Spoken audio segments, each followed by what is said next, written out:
Welcome to Dragons Lair Update. This month, we'll revisit the men's soccer playoff clash between Howard and Montgomery College, relive the men's basketball game of the year, and meet Erica Heaphy in an all-new Dragon close-up. MaryLee Adams closes the show with an update on Dragons that are moving on to four-year colleges and universities. We'll start with men's soccer. Entering the game you're about to see, Montgomery College had dominated Region 20 soccer for 2 years. During their rise, the Raptors ended Howard's season twice in blowout fashion and became legitimate contenders for the national championship. Howard is out to reignite a rivalry that was once among the most intense in the nation. Howard battles Montgomery College in a win-or-go-home showdown. Mike Lesner anchors our coverage. The Dragons are 2 wins away from nationals. Standing in their way is the 2-time defending Region 20 District F and Maryland JUCO champions. Howard takes on longtime rival Montgomery College. MC enters the game ranked 3rd in the national poll. The Raptors are on a 13-game win streak, and they haven't conceded a goal in their last 6 matches. Montgomery may also own the all-important mental edge over the Dragons. Montgomery outclassed Howard in their last 2 playoff meetings, outscoring the Dragons by a combined score of 11-1. Howard is out to return the favor. Winner moves on, loser goes home. Howard and Montgomery College face off next. First half, Elliot Quinteros breaks up the clear, goes to Ian Evans, taken down. Quinteros jumps on the ball onto his right. Bogdan Svitten with the save. 50-50 ball at midfield. Gabriel Ndai up against Tyler Kostopoulos. Curtis Kosmowski breaks up the diagonal ball. Ndai again, connects with Kevin Nguyen. Anmar Kanugbo is there for Howard. Ndai goes down, Kanugbo with the clearance, and Ndai is booked for diving. Alvin Funkwa to Rafael Pacano, takes it ahead. Threads it through for Joshua Oduyoye. Kostopoulos with a terrific challenge, puts an end to the chance. 50-50 ball. Josue Arce wins it, and in just 2 touches pushes it ahead to Oduyoye. Nguyen now, up against Kostopoulos. Excellent run from Oduyoye. Nguyen with a cross to Oduyoye. He scores! Tremendous play from the sophomore out of Gambia. He played it outside, kept his head up, and put himself in position for the cross. Evans ahead to Ezekiel Ebenezer. The official calls a foul on Brandon McCoy. Quinteros hurries up for the free kick. Fabrice Mabab blocks the free kick. Thought he was going to get away with it. He's going to be booked. Second half, Christopher Lee sends a high ball into the box. Fantastic effort from Ebenezer, maintaining possession in the crowd. Quinteros, Pacano with the deflection. Ensuing corner, Quinteros takes it. Ebenezer pushes it to Lee. Denied by Svitten's spectacular save. Montgomery College happily concedes the corner. The Raptors looking to set the stage for an attack. Javier Nieto passes to Ndai. What a save from Garrett Peters. Mabab. Ndai. 3 perfect touches, gets it going for Montgomery College. Through to Nieto. And Kostopoulos makes the block. Pacano takes the corner. Thwarted by John Horrocks.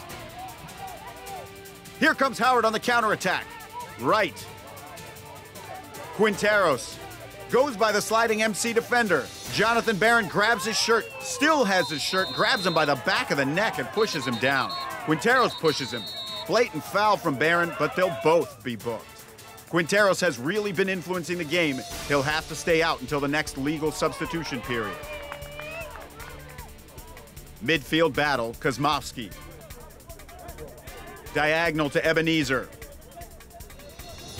Pacano is there to challenge. Ebenezer goes down. Pacano doesn't like the call. He kicks the ball. Pacano is issued a warning. Ensuing set piece. Sam Rivera takes it. It finds Emmanuel Wright. They've done it!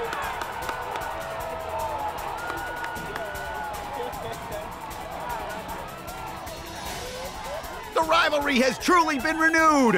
Howard has fought their way back. We're level with 20 minutes remaining. The momentum belongs to Howard.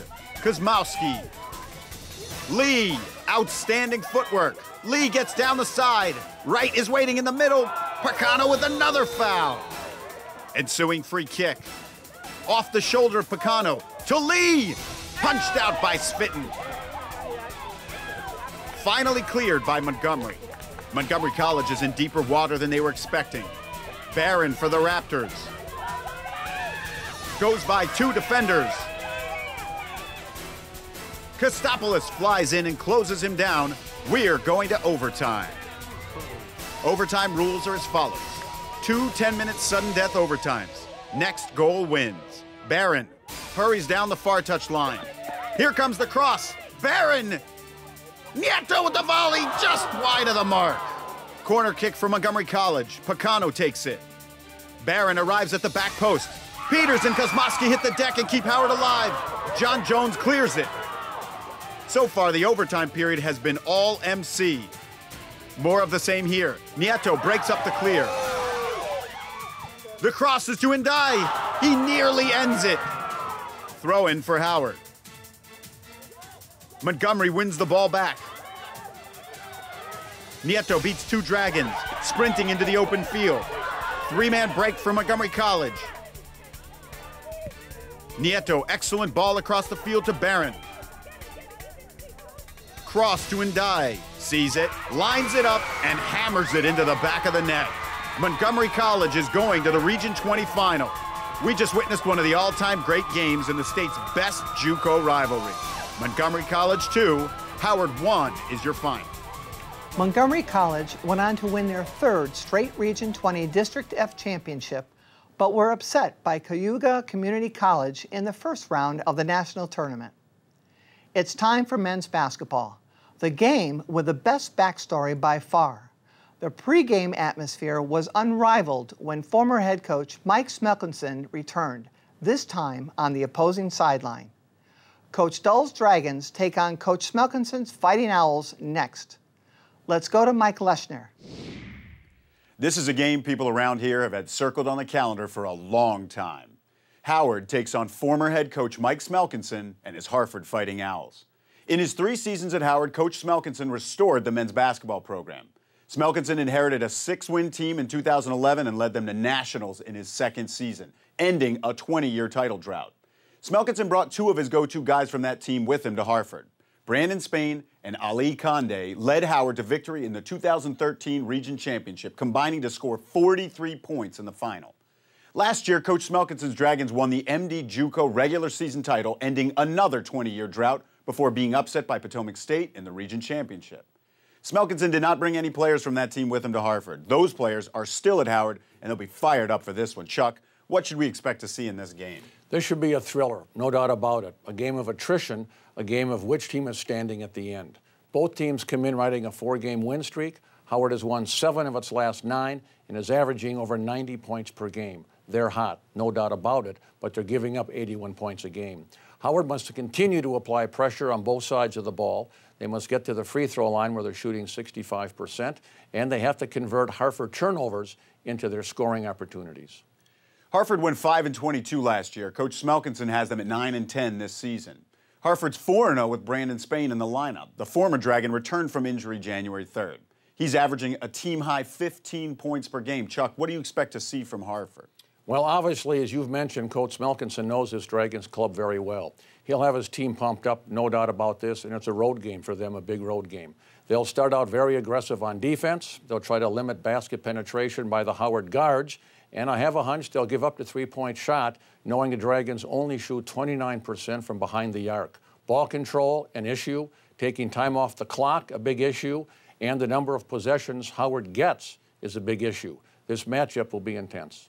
With pride on the line, Howard and Harford take the floor next. Let's go to the Dragons' lair. First half now. Ali Conde, picks his pocket. Willie Key from behind gets it back. Robert Goodwin for the alley-oop to Wosu. Doesn't quite get it. Key's there again. This time he finds Ian Vasquez in the corner. 3-ball. Got it. Howard here showing a very loose full-court press. Harford brings the ball up the floor against that press. Dragons fall back into their 2-3 zone defense. Mike Smelkinson knows the Dragons well. He looked for that 2-3 zone. His team works the ball around. They'll exchange high post players, 4 perimeter players on the floor, running time off the clock. Again, the ball moves around the horn. Time off the clock, Warren in the corner, 3-point shot, perfect. Howard here on defense, half court, man-to-man. Warren sets the screen for Key. Spain goes down the middle for 2. The high pick and roll opens up the middle for the Harford guards to drive. Goodwin penetrates. Kicks it out to Connor Gaskins, no good. Nice job boxing out by Harford. Quick outlet pass. Nice job beating the Dragons down the floor for the basket. Fighting Owls on a 9-0 run. Key able to beat his defender, get into the lane, but the layup doesn't fall. Scrap for the rebound. Conde comes up with it. He's going coast to coast. Through contact and one. Instead of doing his job and falling back on defense, Vasquez goes for the steal at half court, which is not what Coach Dell wants to see. By not retreating on defense, Vasquez allows Harford the opportunity for a 3-point play, a major error. Harford again, the man-to-man defense. They allow Vasquez the 3-pointer, knowing the Dragons only shoot 29% from behind the arc. Shots blocked, smart defense by Harford. Big part of Howard's game coming up here, the full court press. Made free throw. They love to apply the press after a made free throw. The Dragons shoot free throws well. It's much easier and much more success to apply the press after a made free throw than after a miss. Missed free throw, Howard now falls back into its half-court defense. The ability to make or miss that second free throw does set up the entire defensive strategy. This play designed to work against the Howard man-to-man. Guard high post cut, weak side screen. Guard gets the ball, nice move for the layup. Notice the lack of backside help from the Howard big men. Harford now looking for an opportunity to penetrate, which they do.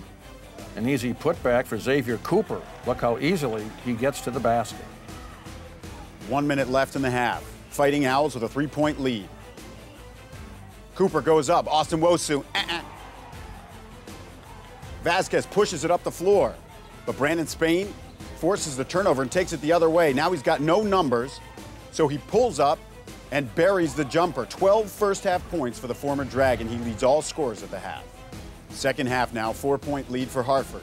Key up against Malachi Sene. Rattles in and out, but Vasquez there for the putback and makes it a 1-possession game. Goodwin, guarded by Sene, looking to penetrate. Nice defense. Kick out to Vasquez. Oh, the 3-ball. Harford gives up the 3. Vasquez burning bridges and a dagger against his old coach. Howard takes back the lead. Harford has tied it up. Here's Spain. Gets inside. Gaskins is there defensively. Spain with the miss. Wosu hauls in the rebound.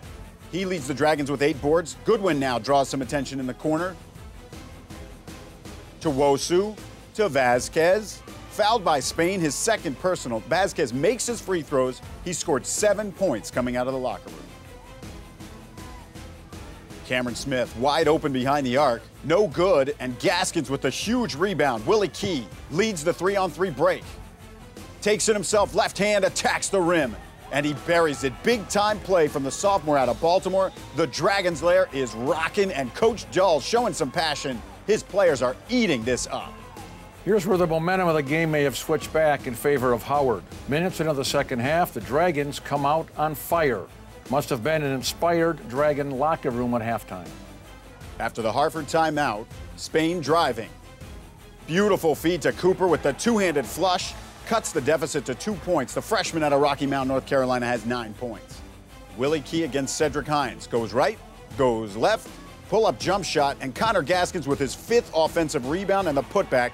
The Dragons playing with emotion, responding to this big game atmosphere.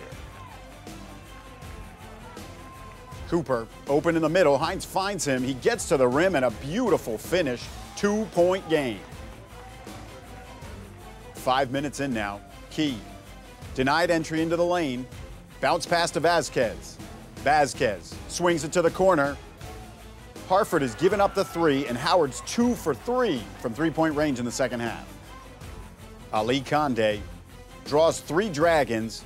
Spain is wide open, and he buries the 3.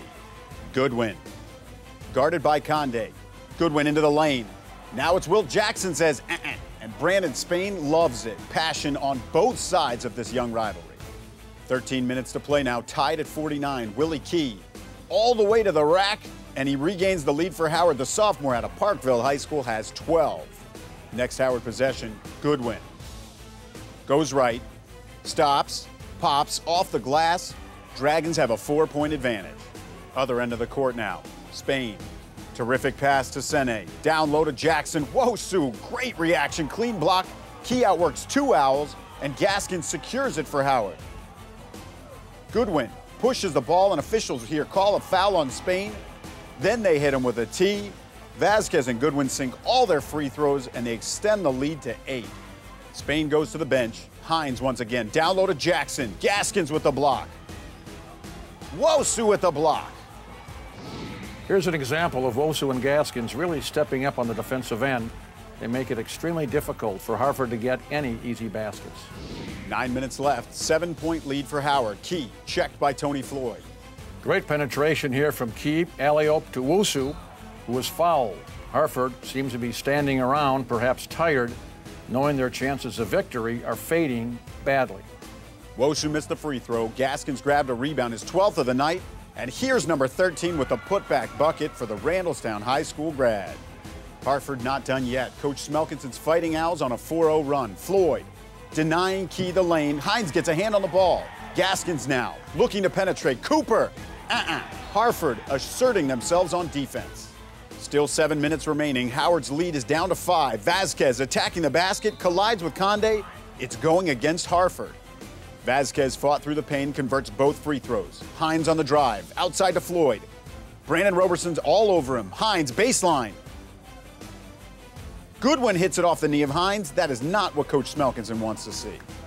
Other end of the floor, Key into the heart of Harford's defense. The Dragons respond with a 4-0 run of their own, and the lead is back to 9. 4 minutes remaining. Key penetrating once again, draws the attention of Cooper. Great feed to Wosu, and Cooper fouls him. 2:53 on the game clock. Harford brings the press. Goodwin dribbles through, keeps his head up, and Floyd fouls him from behind. Goodwin knocks down his free throws, and here's Robert Goodwin again. Into the paint, floater over the 6'5" forward. A 17-point night for the freshman out of Baltimore, his 4th consecutive game in double figures. 1:34 remaining, 11-point lead for Howard. Key draws the defender here, finds Wosu all alone. Retribution for Howard's sophomores. The 5 Dragons who played for Coach Smelkinson last year combined to score 52 points, haul in 42 rebounds. Those 5 players out-rebounded Harford's entire team. Howard wins. Let's go down to Jasmine Harris. After tonight's game, how do you feel, Connor? I mean, it was an excellent win. You know, team communication. We worked hard on defense. On the first half, we came out slow, but Coach Dole pumped us up, got us out there in the second half, and we came out with the win. How did Coach Dole prepare y'all for this game? How did he pump y'all up? Like I saw him during the one timeout. He just in the huddle, chest bumping at 5. And how did Coach Dole get that in y'all? Well, he really just brought the energy like he always do. Practice games, and he knew this was a big game with Coach Mike coming back for his homecoming and whatnot. And Harford was talking about no loss January, so we just went out and get the win. All these blocks, Austin. Like, what motivates you to get up there and block offensive players' shots? Like, honestly, I take it upon myself to be the pride on defense. I really talk to my teammates a lot, especially Connor. Down low, I want us to be a big force down low, and just really protect that rim. And blocking shots, I was really concentrating a lot on the guys going up, and I was able to get those blocks. So playing last year for Coach Mike, I know this is just a regular conference game, but what did this game really mean to, especially you 3? What did it mean to you 3? It meant a lot because he took players that he wanted to take, and we didn't have the opportunity to really show our game. But this tonight really showed our game. What was the emotions for this game for you? I mean, this is a big game. I mean, considering that he used to coach here, and he left, I mean, it feels good to beat him, basically. I mean, that's I don't really have nothing much else to say. I mean, it just feels good to beat him, Austin, what did this game mean to you? It's meant a lot, man. Seeing Coach Mike again, it was especially a big surprise. I felt very excited for this game tonight. Going out, how much these guys talked about, they had all the pieces they needed, and I just really felt strong in what we had, all the pieces that we had. And tonight, we going out playing as hard as we did and able to come out with a 10-point win. It really feels good. It really does. Congratulations on the win, fella. Thank you. And for Dragon Lair update, I'm Jasmine Harris. Howard went on to win 4 of their last 11 games. The Dragons lost to Northern Virginia in the Region 20 play-in game. Harford won the Maryland JUCO tournament and rode a 10-game win streak into the region final, where they lost to Baltimore City. Let's move on to women's lacrosse. The 34 goals Erica Heaphy contributed as a freshman proved her worth as a shooter. But the best was yet to come. Heaphy exceeded every expectation in her sophomore season. Let's go to MaryLee Adams for an all-new Dragon close-up. HCC women's lacrosse player Erica Heaphy has had a standout season and gained national attention for herself and the Dragons as one of the leading scorers in the nation. A favorite amongst her teammates and a threat on the field, Erica may now have the chance to make an impact at a higher level. Erica's love for lacrosse started at a young age, and while attending Centennial High School, she made the decision to pursue the sport at the collegiate level. But HCC was not part of her original game plan. Well, I actually started playing at Towson University. I played on their D1 program, and it was too much for me, but I ended up transferring to HCC. One of the girls, actually, Katja, came up to me in the HCC bookstore and was like, "You have to play for our team. I know how good you are. I played with you in high school." And I was like, all right, I might as well give it a shot. And I fell in love with the team. I fell in love with the program, and I fell back in love with lacrosse. Erica is known for her speed, tenacity, and strong stick skills. She's a very agile player, and her dodging ability has left some of her opponents in the dust. But what makes her a real standout is her leadership skills. Her teammates thrive off of her positive, never-give-up spirit and look to her as a role model on and off the field. She was voted captain at the beginning of the year. Without question, she leads by example. So when she steps up, everybody else steps up. Now, I think that's an important factor for a captain to do, but also as a lead scorer, she makes everyone around her better. She's just fully motivated, she's always driving to goal, she's always pumping people up. I mean, she's really like the hilarious, funny person on the team, so she's always having people laugh. I mean, she's all around just a great team player, a great person, great friend, great captain. Off the field, she makes sure everybody's on their schoolwork and makes sure that lacrosse is the center right now. Erica's success did not come without a lot of hard work. Her game has dramatically improved from last season, and the stats are hard proof. Last season, I had about a 40% shot percentage. I took a lot of shots, still had a decent amount of goals, but this season, I've just been really working on making my opportunities count.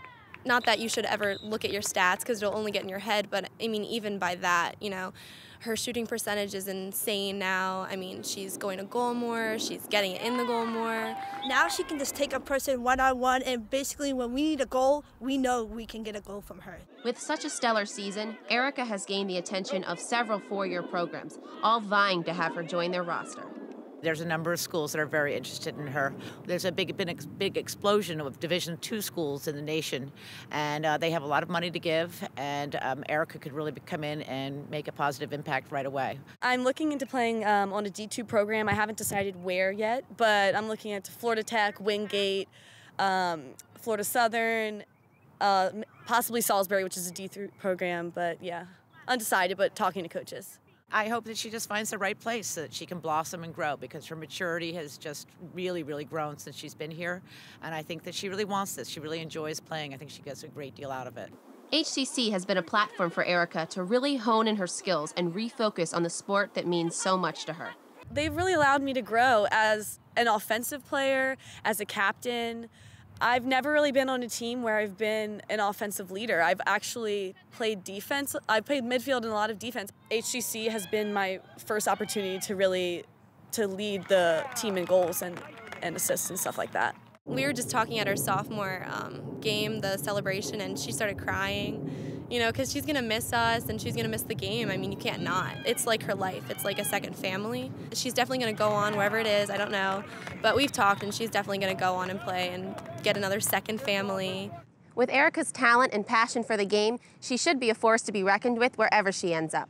Her experience playing at HCC has not only strengthened her game, but it's also helped to open the doors to a whole new playing field. For Dragons Lair Update, I'm MaryLee Adams.